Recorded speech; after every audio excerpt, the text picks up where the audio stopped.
Gantian Novi Bule yang dilabrak pendukung Roky Gerung nyaris dikeroyok massa sebut bukan level kita untuk direspon. Reaksi Noviana Kurniati alias Novi Bule nyaris dikeroyok diduga massa pendukung pengamat politik Roky Gerung.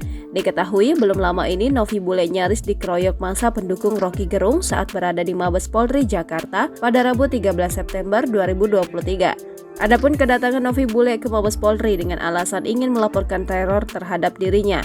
Namun ternyata kedatangannya sudah ditunggu oleh sekelompok orang yang diduga merupakan pendukung Roky Gerung.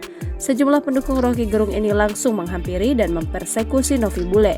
Beruntungnya aksi yang dilakukan sekelompok orang itu tidak berlanjut. Pihak kepolisian yang berada di lokasi segera melindunginya.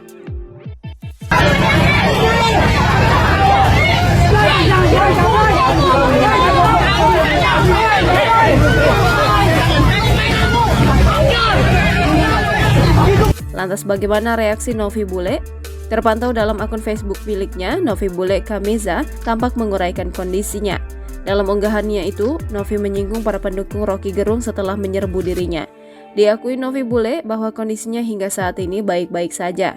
Berharap gua panik, berharap gua takut, berharap gua stres, berharap gua gila. Kasian deh lo semua, ternyata hingga detik ini gua baik-baik aja, tulisnya.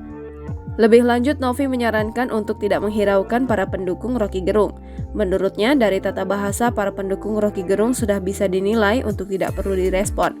Mereka bukan level kita untuk direspon. Enggak jauh bahasa mereka seputar kebun binatang, WC umum, dan selangkangan. Jadi paham dong sampai sini kapasitas otak mereka seperti apa, singgung Novi Bule. Kendati begitu, Novi mengaku sangat bangga dan berterima kasih karena tetap membela dan mendukungnya.